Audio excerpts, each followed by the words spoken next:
说到北京的桥，首屈一指，必须要说的就是后门桥，正名叫万宁桥。在北京城，后门桥是北京的起点，是北京的根。北京的桥千百座，排第一的只能是后门桥。后门桥始建于1285年，至今已有约700余年的悠久历史。它位于北京的中轴线上，在地安门以北、鼓楼以南的位置。由于地安门在以前就是皇城的后门，所以这里被叫做后门桥。在元代也被称为海子桥。后门桥属于桥闸，桥下装有水闸，通过提放水闸以直水过舟。据《金史》记载，金朝此处已有闸，以灌溉附近的农田，这可能是澄清闸的前身。石桥是元代大运河的运粮起点，进入北京皇城的运粮船都会从这里通过。元初，每年由通州向大都城运粮食的季节，正值秋雨连绵，运粮的驴牛死亡无数。都水监长官郭守敬主持开挖了通运河，此后运粮船可以由通州直抵这里，将粮食存于西岸新建的万义库粮仓。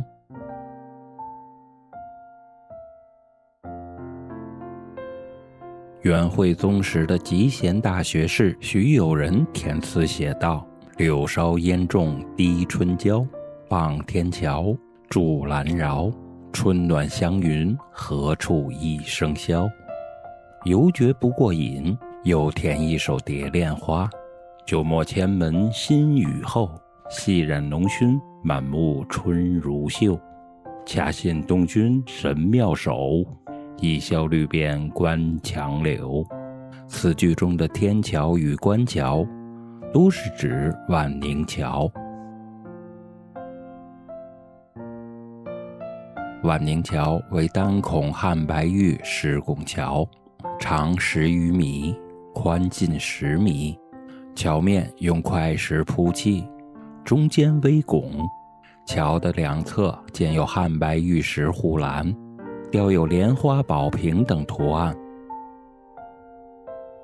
20世纪50年代，石桥面铺设沥青，河道填平建房，桥身的下半部分被掩埋在路基之下，仅存桥两侧的栏板。这座古桥虽然不大，身上却隐藏着一个关乎北京城命运的传说。相传桥身上曾刻有北京2个字，如果赶上洪涝之年，桥身之下的河水没过了北京这2个字，就要水淹北京城了。这2个字就相当于北京水情监测仪。然而如今的北京2字早就不在了。2000年对万宁桥进行整治修缮，将暗沟改为明渠，恢复了两侧的水面。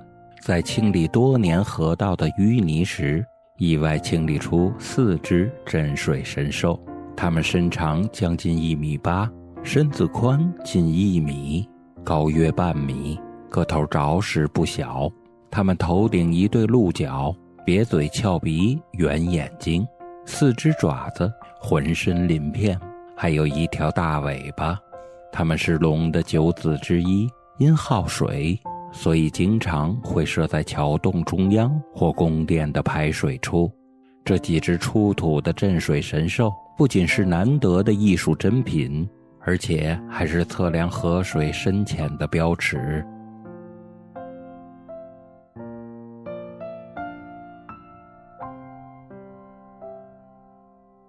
桥的东侧南北岸上的一组镇水神兽也很珍贵，尤其是北岸的这一只尤为珍贵。这是一只元代雕刻的石兽，造型古朴苍劲，通体呈墨色，嘴下有须，4肢及尾部有鳞，但头上无角。可惜面部因风化严重而看不出原来的样子了。无论是雕刻风格还是保留现状，都和另外3只是天壤之别。除了这一只神兽是元代的以外，其余都是明朝重修万宁桥时后补上的。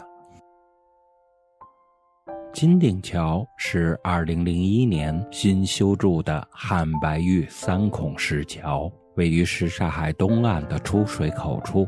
它的命名完全呼应银锭桥而来，它的修筑完全是为了来往行人的方便。不仅如此，站在桥上极目西望，什刹海波光潋滟，微风拂来，清新而略带潮湿的空气沁人心肺，微波涌来，水声滔滔，岸线蜿蜒，垂柳依依，实在是让人心旷神怡，流连忘返。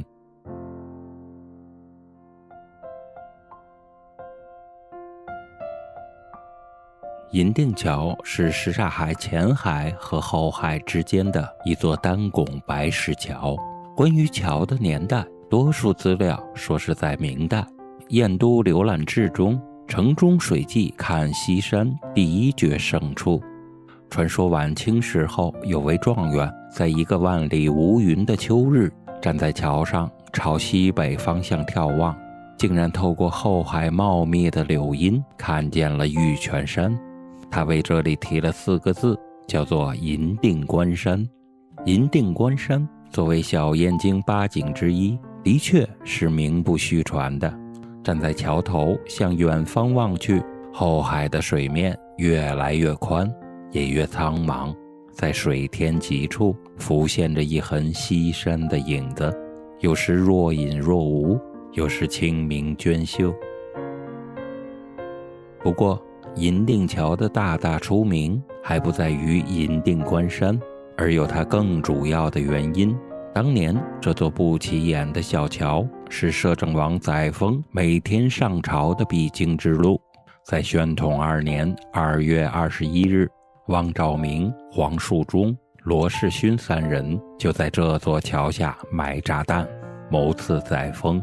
在阴历2月间，什刹海边上没有游人，冷冷清清，一有行踪可疑的人，很容易被巡逻者发现。不久，3人同时被捕，锒铛入狱。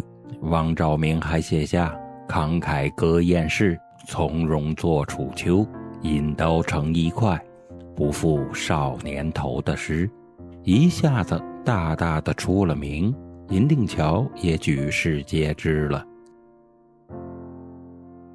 银锭桥由于桥身中间大，2头细，看上去就像倒过来的一只大元宝。桥体用汉白玉大理石砌成，桥体如银，老百姓又管元宝叫做锭，故得名银锭桥。民间对此处观景之妙还流传有银锭关山水倒流的俗语，说的是后海较前海地势低，如果关闭前海东南两岸的2处水闸，水就会由前海通过银锭桥倒流回后海。还有一说，早年银锭桥处是土坡，西海水经引水槽过李广桥入前海，再回流，经银锭桥至恭王府西马坑。这一说法从地图上看确有道理。另外还有说是情侣如果携手走过银锭桥的话，就会一生相知相守一说。如今后海银锭桥畔的银锭关山的石碑上，记载着此景的由来和重修银锭桥的经过。